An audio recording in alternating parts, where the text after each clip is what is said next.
தமிழகத்தில் கலாச்சார சீரழிவை ஏற்படுத்தும் விஜய் தொலைக்காட்சியின் பிக் பாஸ் நிகழ்ச்சியை தடை செய்ய வலியுறுத்தி கோவில்பட்டி கோட்டாட்சியர் அலுவலகத்தை கருத்துரிமை பாதுகாப்பு கூட்டமைப்பினர் முற்றுகையிட்டு ஆர்ப்பாட்டத்தில் ஈடுபட்டனர். பிக் பாஸ் நிகழ்ச்சி முதல் சீசனில் இருந்து வெற்றிகரமாக ஓடிக்கொண்டிருக்கிறது. 8வது சீசனை நடிகர் விஜய் சேதுபதி தொகுத்து வழங்கி வருகிறார். இந்தியா முழுவதும் பிக் பாஸ் நிகழ்ச்சியை தடை செய்ய வேண்டும் என கோரிக்கை எழுந்திருக்கிறது. தமிழகத்தில் கலாச்சார சீரழிவை ஏற்படுத்தும் விஜய் தொலைக்காட்சியின் பிக் பாஸ் நிகழ்ச்சியை தடை செய்ய வலியுறுத்தி மக்கள் ஆர்ப்பாட்டத்தில் ஈடுபட்டனர். தொடர்ந்து ஆபாச இரட்டை அர்த்த வசனங்களுடன் பேசும் நிகழ்ச்சியை தடை செய்ய வேண்டும். இதுபோன்ற இரட்டை அர்த்த வசனங்கள், ஆபாச நிகழ்ச்சிகளை கட்டுப்படுத்த தணிக்கை குழு சினிமா துறைக்கு உள்ளது போல சின்னத்திரை நிகழ்ச்சிக்கும் தணிக்கை முறையினை கொண்டுவர ஒன்றிய மற்றும் தமிழக அரசு உடனடியாக நடவடிக்கை எடுக்க வேண்டும் என மனுவும் அளிக்கப்பட்டுள்ளது.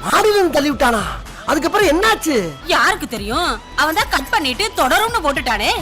கட் பண்ணிட்டு தொடரும்னு போட்டானா? இந்த மாதிரி கலகலப்பான நியூஸ் கேட்டுக்கணும்னா நம்ம சேனலுக்கு லைக்